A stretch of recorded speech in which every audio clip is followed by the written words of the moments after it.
Tall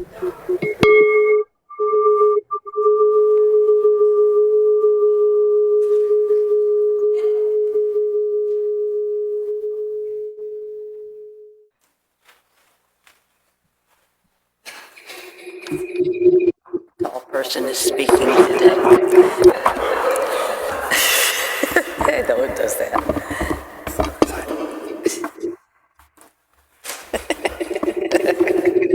It's all right. I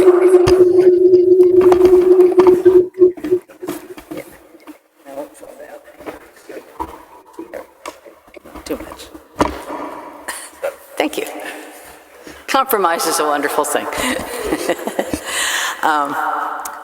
Welcome to everybody. We're glad to see everybody that we know, and the people that we don't already know, we're glad to see you and hope to get acquainted real soon. People on Zoom, that includes you too. Hi back there. Everybody want to wave to our Zoom people? There you go. There's a whole bunch of them back there today. Maybe we should have put them on the side or something. I'm not sure because we can't really see them. I don't know. We're not moving them right now, though.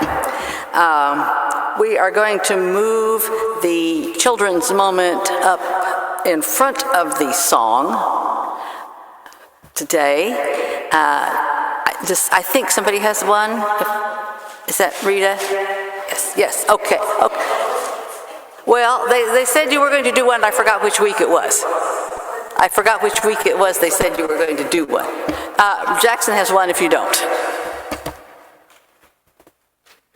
So,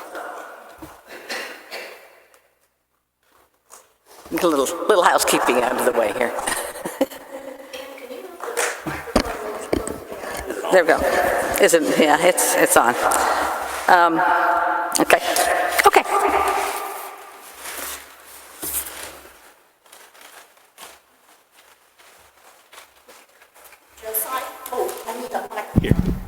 Here we go. Okay, thank you. There we go.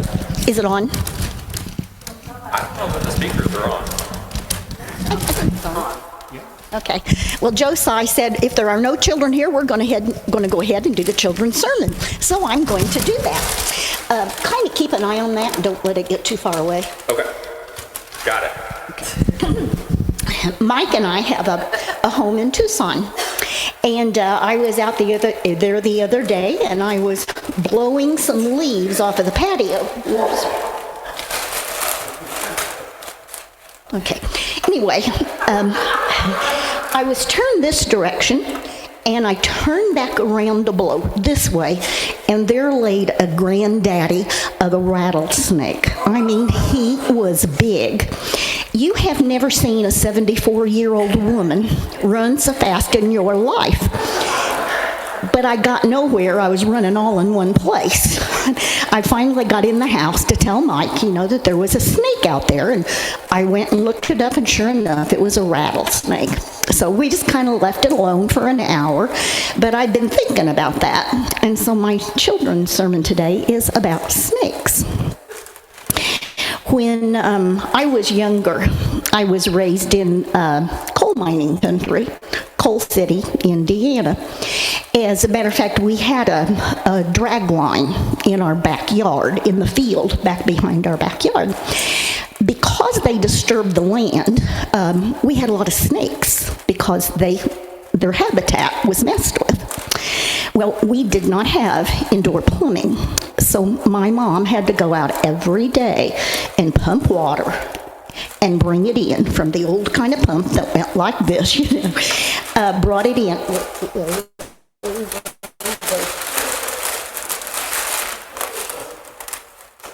Okay.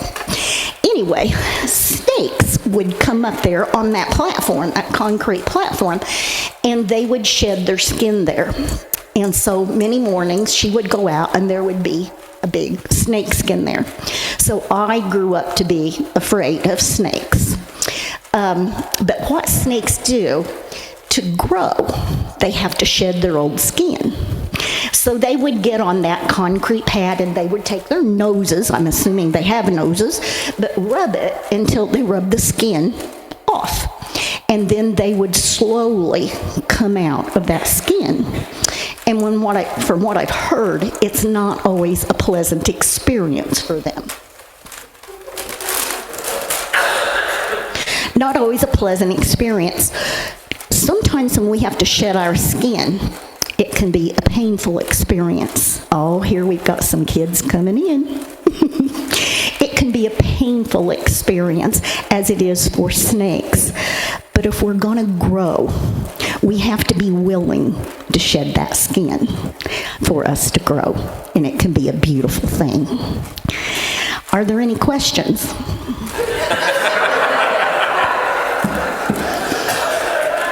So, do y'all want to know what's in that bag? Yes. All right.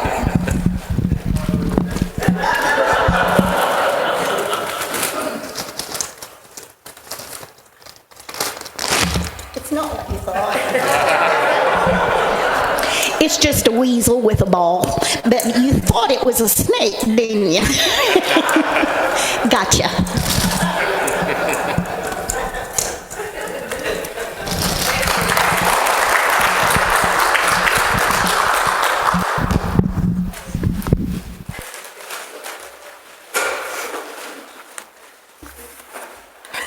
All righty, next thing. If you will pick up your green, teal, whatever color, worship and song number 135. We will sing together, Breathe on Me, Breath of God. And I have to get a book.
Lee, could we sing that first verse one more time?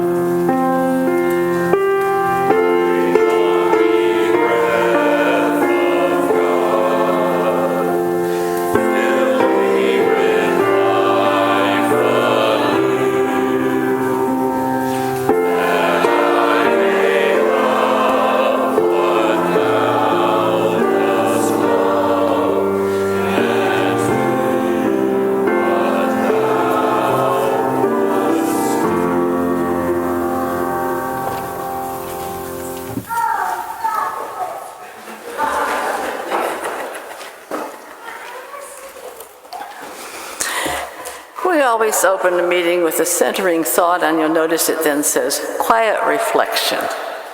So I will read this, but then we will have a small space to consider it. This is a quote from friend John Punchin from a fairly recent book, 1987.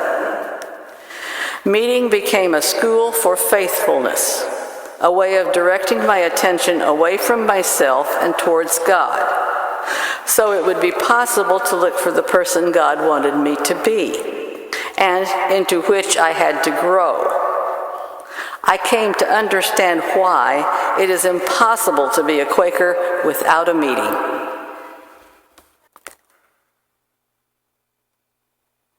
We're kind of zinging back and forth today. We'll come back to the present and have our announcements. Has anybody on Zoom got an announcement? We'd like to hear from you first.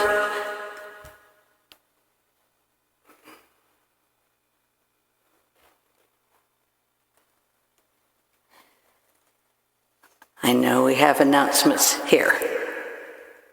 I have one, so I will start while the microphone people are walking around, and that is that we have a pitch-in dinner today. There's plenty for everyone. If you forgot about it or didn't know about it, doesn't matter. We will feed you. Just proceed out to the dining room after worship and do what needs to be done. Anybody else in the meeting room? Good morning, this is Amanda. I have a little clipboard that has 3 different signups that I'm just going to pass around. No pressure at all to sign up for anything, but to consider, we're trying to get this children's moment a little more organized. So if anyone feels led to bring a children's moment, you have dates all if you'd like to sign up. Then if you flip the page, the second page is childcare on days that we have children that may want to go into the nursery and their parents also may want a break or help. You do have to have a background check for that, so if you contact Jan, Laura Essex, or someone else from Christian Ed, they can send you the link that you can have a background check filled out through Fairfield. And the third one is the welcoming. So if you've ever wondered how people end up passing out our programs at the beginning in the gathering room, this is how. You don't even have to. Sometimes I've done it without signing up. I've just shown up. So anyway, we love to have at least 2 people every week. If you'd like to have 3, more of a party, go for it. Even with 2, sometimes Sean and I miss somebody or whoever is helping. But anyway, the sign up for May and June is on here. I think it goes past that if you're really looking forward in your life. But we'll pass this around. If you feel led, please sign up. And if not, don't stress and pass it on. Thank you.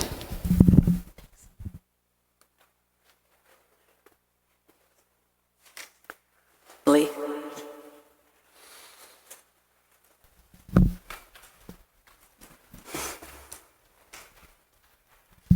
Hi, this is Sue Walton. A couple of things. We put it out on the meeting that 3 or 4 of us are part of Quaker Connect, which is a growth sort of a thing, really experimental, but one of our assignments is that we have to know our past, and we can't go back 200 years, but I figured as a ball game run about 30 years, about pre and post Phil, your thoughts, good and bad, had events you remember. This will also help us with the bicentennial with my other hat. So if you think of something, just email me or Scott or Jackson, or Renzo isn't here, but the 4 of us, and maybe Josiah is going to come and join us. You actually are all invited to help us out on this interesting sort of journey, experimentation, who knows, because we like that crazy toy, unpredictable event. And then another announcement is that if you're in the area, there is a house tour going on in Plainfield. There are 5 different houses. It's a benefit for the Plainfield Guilford Public Library, and among those venues is the Sugar Grove Meeting House. You can buy your tickets online, or you have to go, if you have cash, you have to go to the library. But it's from 1 to 5 today, and it will be interesting because the houses are not necessarily super historic, but we're probably our building, the Sugar Grove building, is probably the oldest on the tour. So enjoy. Thank you.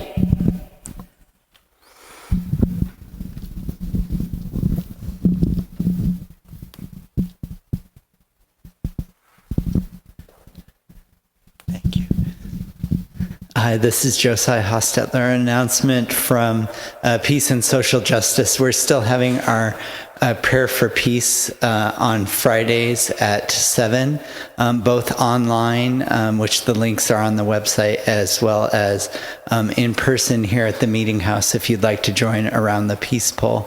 And it's a nice way to start off your weekend as a silent prayer for peace.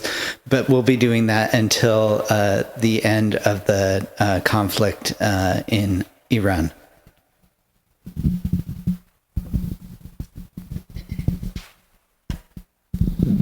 Hi, this is Sarah Lookabill, and I think that you probably know that today is the last day to order T-shirts.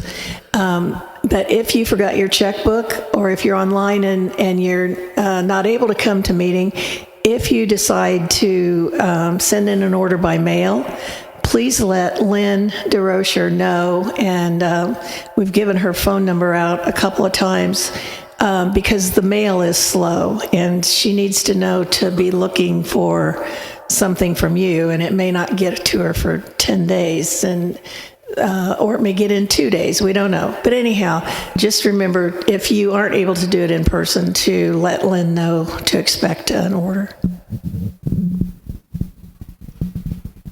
I'll go ahead and make my announcement quickly. This is Anita Kamek, and I just wanted to let everybody know that I'm getting ready to start a new compost bin. We're full on the right side that we've been using, so that needs to cook a while.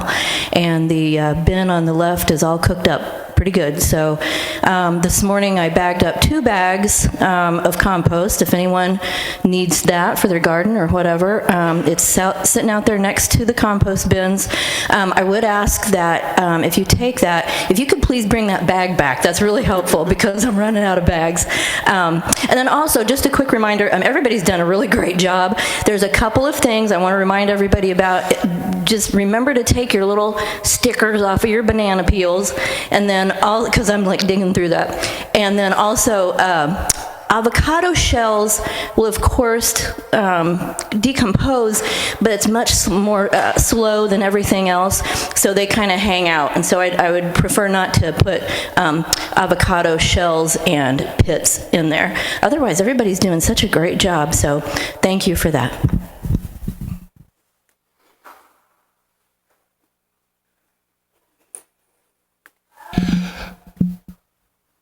Some of you have probably noticed that the top blew out of one of our buckeye trees over where the former meeting house stood. Yes, the trustees know about it. You don't need to keep reminding us. And just so you know what's going on, I got a call a couple of days ago from Frank Gladden. He was working in this area and he noticed it was down, so he called and said he's going to take care of it. He'll get it all cleaned up. He'll take down the trunk. He's going to have the stump ground. It's going to completely go away. I don't know how long it'll take him, but he's on it. Bless him.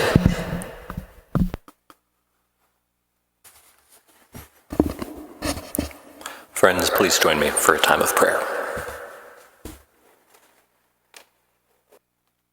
Dear loving God, we lift up in prayer those who are experiencing fresh grief and trauma and pain. We ask you to please bind up our wounds and bring healing to our world and into our lives.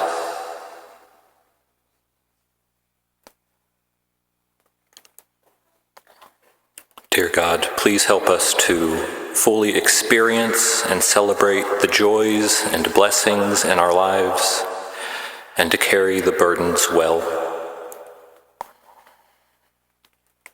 We lift up the teachers and educators in our country. We lift up those in the justice system.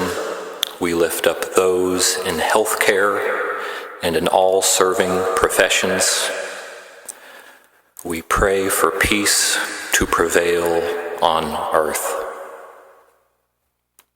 Amen.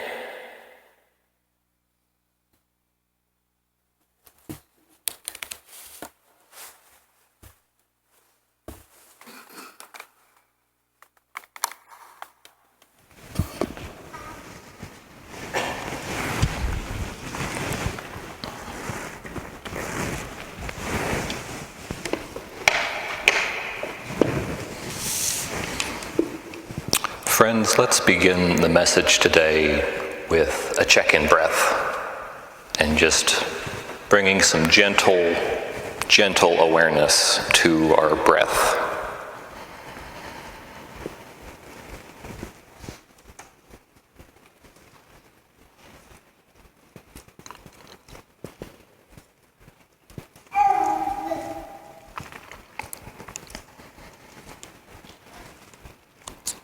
As the teacher Thich Nhat Hanh loved to say, we have arrived and we are home in the here and in the now.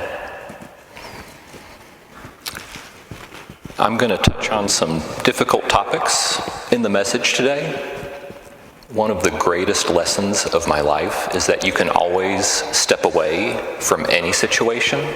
So if you're feeling uncomfortable or unwell, please feel free to comfort yourself. Good morning, friends. It is good to see each and every one of you here on this first Sunday on the 5th month. The trees are showing off their brilliance every way we turn. This has been a good season for me. I have found myself beginning to believe that I live a blessed life. I was down here at the meeting house last night. I was proofing my bread dough. I was practicing music, and I was writing the message I'm now reading. And it occurred to me that this is my labor. This is my work in life. And this millennial does not know how good he has it sometimes. So thank you, friends, for allowing me to serve here alongside Phil in the ministry. Please feel free to call on us for any pastoral needs. You can find our contact information on the bulletins and on the website. Speaking of pastoral duties, it's been a while since we've had a pastoral pitch for giving. Friends, if this meeting has helped to meet your needs, spiritual or otherwise, if you have never given to the meeting before, or perhaps you have been blessed financially beyond measure, would you please consider making a contribution or increasing your current contribution to Fairfield Friends? We have heard so much good prophesying about the future of this meeting and hopeful petitions about programs. And every time I look out onto that field, I think about a gazebo or a playground or a community garden. And wouldn't it be nice to have a Friday family evening worship here? If you would like to join in our community building, you can do that in a great number of ways, but none as straightforward and direct as making a financial contribution to the meeting. The original thesis for this sermon was, if you take away all the food from the ministry of Jesus, you would not have much of anything left. And I think I got a little off track, but I will let you be the judge of that. This sermon is a loaf of bread. I sat down to write this out 3 times. Once after starting a batch of dough, once after proofing that dough, and then the last time after setting the bread to bake in the oven this morning. This bread has been taste tested and modified based on the feedback. And by thinking about writing sermons as loaves of bread, I am able to release my fears that I am a heretic Hicksite Quaker who has wound up rather gladly as a hireling minister who prepares messages before meeting. Over at the Plainfield Friends Meeting House, there is the most beautiful maple tree I have ever seen. It is situated around a corner from the meeting house, and there are times when I come around the bend when the wind is blowing ever so. This maple tree restores my faith and confidence in the inherent goodness imbued in the core of the world. The dancing and fluttering leaves fill me to the brim with hope that we are heading in the right direction, despite every single iota and point of data that we are not.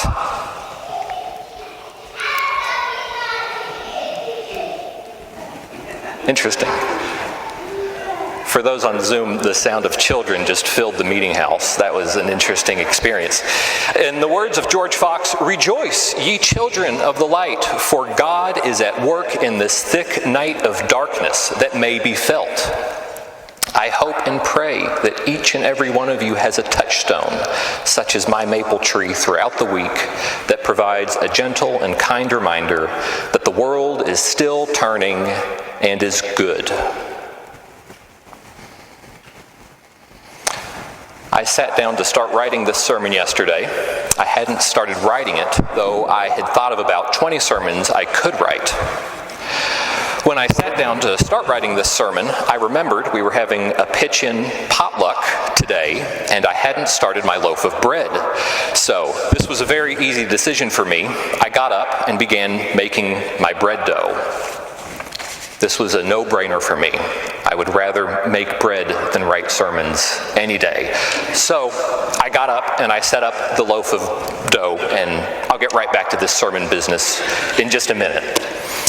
You know, it was my uncle's husband, David, who is here with us on Zoom today. It was my uncle's husband, David, who I also claim as my uncle. David taught me how to make bread. And when I make bread, I feel like I'm back at home there in Dallas every time I make a loaf. And I have to tell you, before I started coming to Fairfield, I had not made any bread for a couple of seasons. I had almost let the practice go. So let me say thank you for allowing me so many opportunities to bake loaves of bread.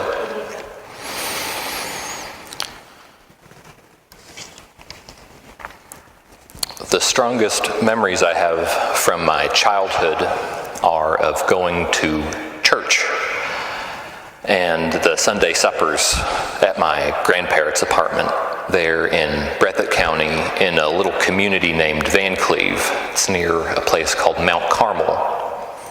My grandfather, Selden Short Jr., was the minister of Wolverine United Methodist Church.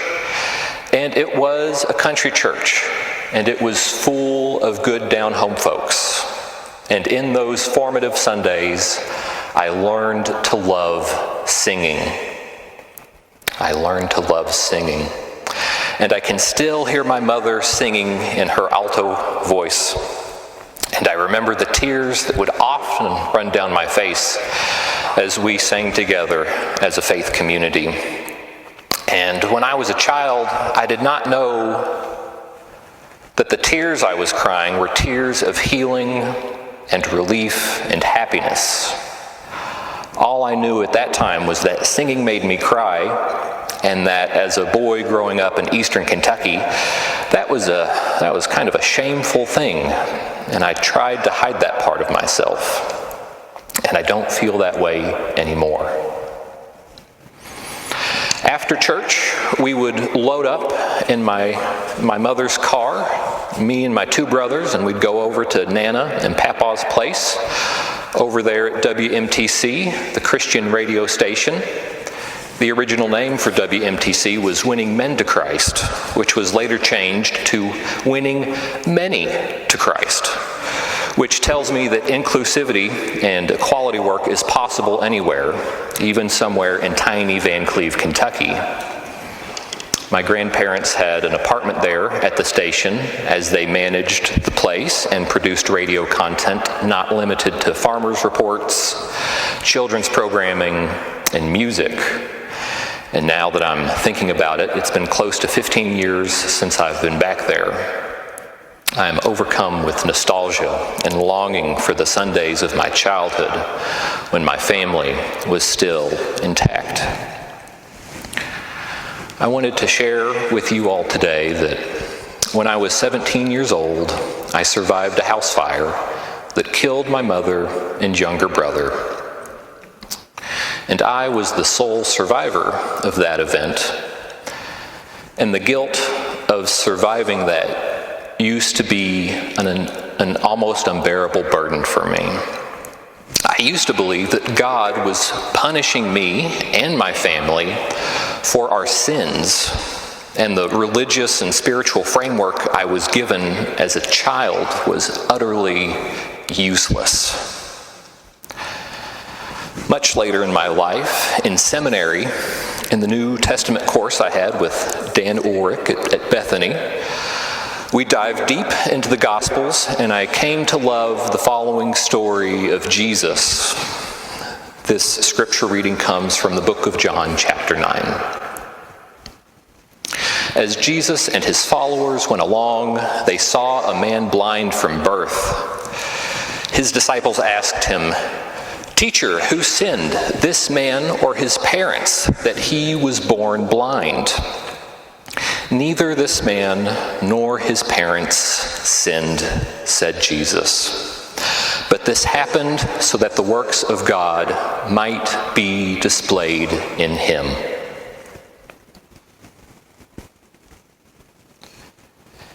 It is very strange to me how ineffective my early religious experience prepared me for the trouble of grief and suffering.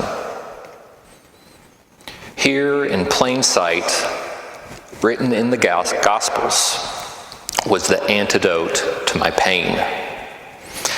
It took me too long to find a balm in these words. In my early attempts to manage my pain and suffering, I wound up hurting a lot of people along the way. I tried to consume my way out of these negative feelings. I could not smoke enough weed, or drink enough alcohol, or have enough sex or pleasure to numb and kill my sense of grief, guilt, and shame. Can I share with you the things that helped me come to bear? Spiritual community, silence, substance use recovery communities, the unconditional love of my uncle and his husband, faith in God, travel, pottery, folk dancing, education, and spiritual friendships.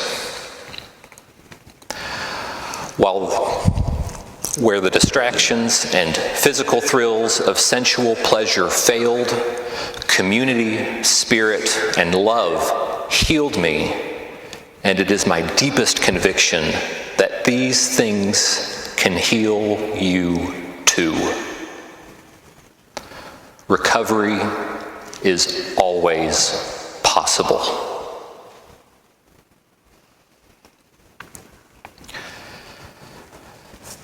At the Sunday suppers at my grandparents', we would all gather around the table. My grandfather would always say a prayer. My mother, Carolyn, my older brother, Jeremy, my younger brother, Jesse, my Aunt Melody, and my grandparents, Janet and Selden, were all there. And despite the constant teasing of my older brother and the annoyances of my younger brother, the great joy of being the middle child, this was my safe place. Nothing could harm me there. Not my father's alcoholism, not my abusive babysitter, no bullies or the world. There at my grandparents' dinner table, I had all the security and wealth that could be offered in the world. And to quote the poet Maurice Manning in his poem, The Gone and the Going Away, the world I know is getting farther and farther away. I have talked to so many different families who have experienced the same loss that I have. I hear stories about families losing the folks who were the glue that bound the families together. The folks who always hosted, who always supported the family. And truly, truly, I tell you, this meeting can be that glue that holds community together. We will, through loving care, support, and encouragement, and feeding one another, we will be that glue. Yes, there has been so much grief and pain in our lives and in the world. But without grief, without the change that comes through loss and death and transition, there is no hope for our communities and the world. In my heart, I will always miss my grandparents and my mother and my biological father and my little brother Jesse. We will never understand why tragedies occur. Theologians continue to wrestle with that angel. However, we can accept that these things happen. We have to name them, and we can still have faith despite these tragedies that God is loving and kind and knows our experience intimately. These are the lessons that are to be found in the life and ministry of friend Jesus. Friends, we will now begin to transition into our time of open, waiting worship. If this is your first time at a semi-programmed meeting, all that means is we will fall into a time of silence and anyone can bring a message. If you'd like to bring a message and you're here in the meeting house, stand up or raise your hand. If you're on Zoom, unmute yourself and give your message. And I ask that you please allow for a brief pause in between messages. I will sing us into open worship.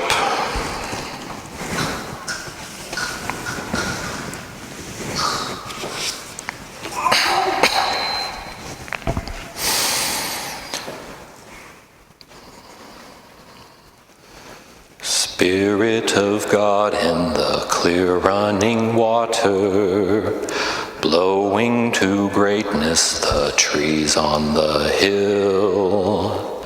Spirit of God in the finger of morning, fill the earth, bring it to birth, and blow where you will.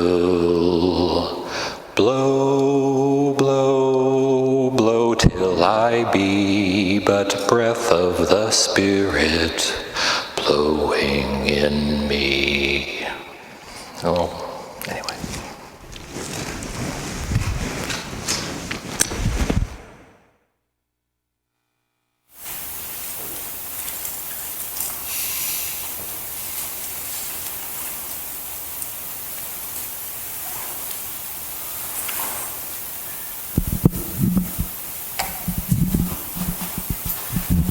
Thank you, Jackson. This is Paula Cardoza-Jones. Thank you for that beautiful music. It's one of my favorite songs. And thank you for that powerful message, and for you too, Ann. As you might know, I was basically a Lutheran for most of my life. And we have baptism, infant baptism.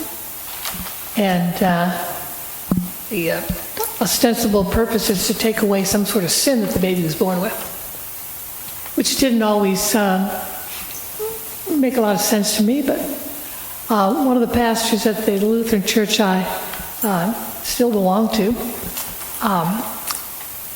when he baptized a baby, he would welcome whoever was there, the people in the congregation, the families, friends, and he would say, "We're here together to welcome this child into this community, because when we are alone, we can get lost. Now the child is part of our community. This child is not alone. The child will not be lost."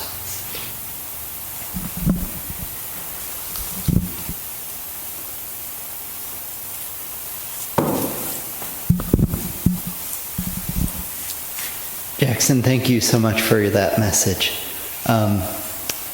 In the tradition I grew up in, it was traditional when someone was traveling for ministry in church to lay hands on them before they left.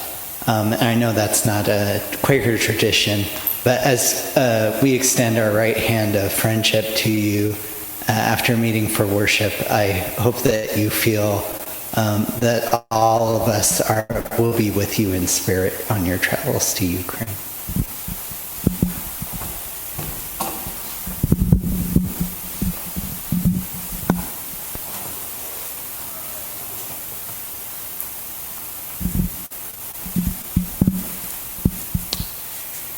Sandra Hayes Hartman. I have had many years to try to figure out why the things happen to us that happen in this world.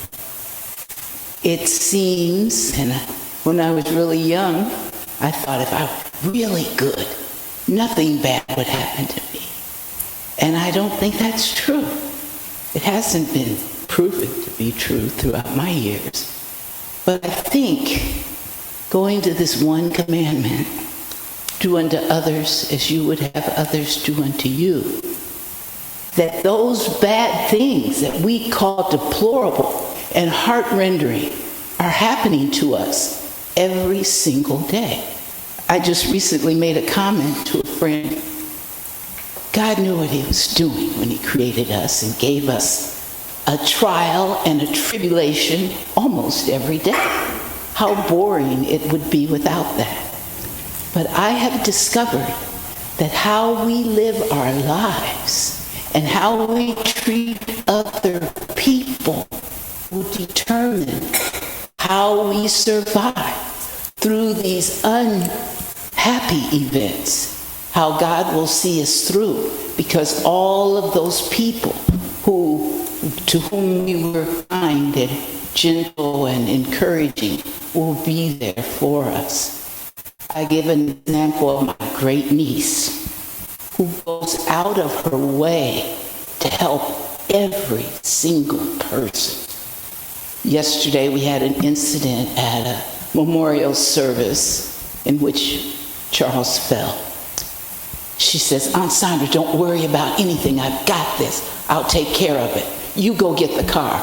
And by the time I got the car, she was wheeling him out of the building in a wheelchair. "Don't worry, Aunt Sandra. Charles, I have you." Because Charles, the good person that he is, has done so much for her. But she does for everyone. And whenever she needs anything, everyone comes. And she's a prime example. And I do believe that it's not going to free us from the circumstances in our lives that create discomfort, but it's going to help see us through.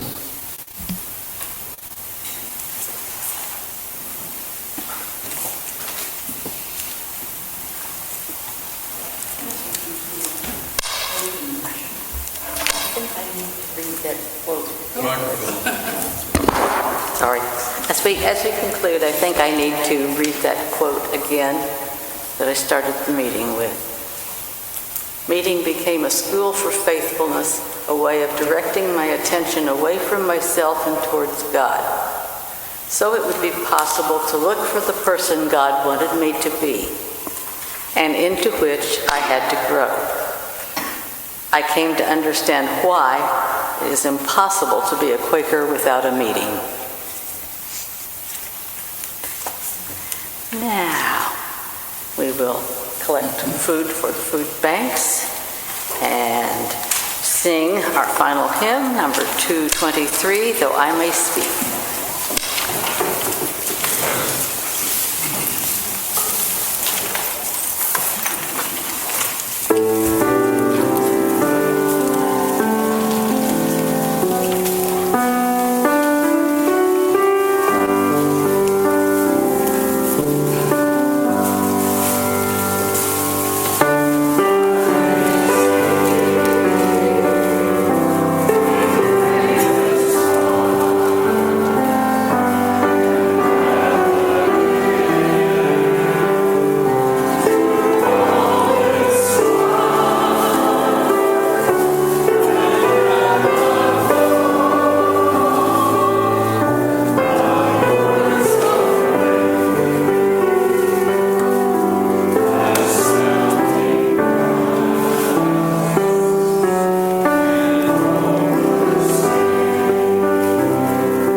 Mic check. I would like to invite the folks on Zoom to turn their cameras on for just a moment, if that feels all right. And please, folks in the meeting house, greet them on the little camera as we exit. You'll never know how meaningful that is. My grandfather sat me down once, and he taught me how to show love and care for others without having to say so. He told me, "You feed them." And that is the most simple and direct way to express love. Dear beloved friends, as we leave this space and time together, let us show our love and care for one another as we break bread, and in doing so bind up our wounds, be reconciled, and are healed. Please turn and greet one another.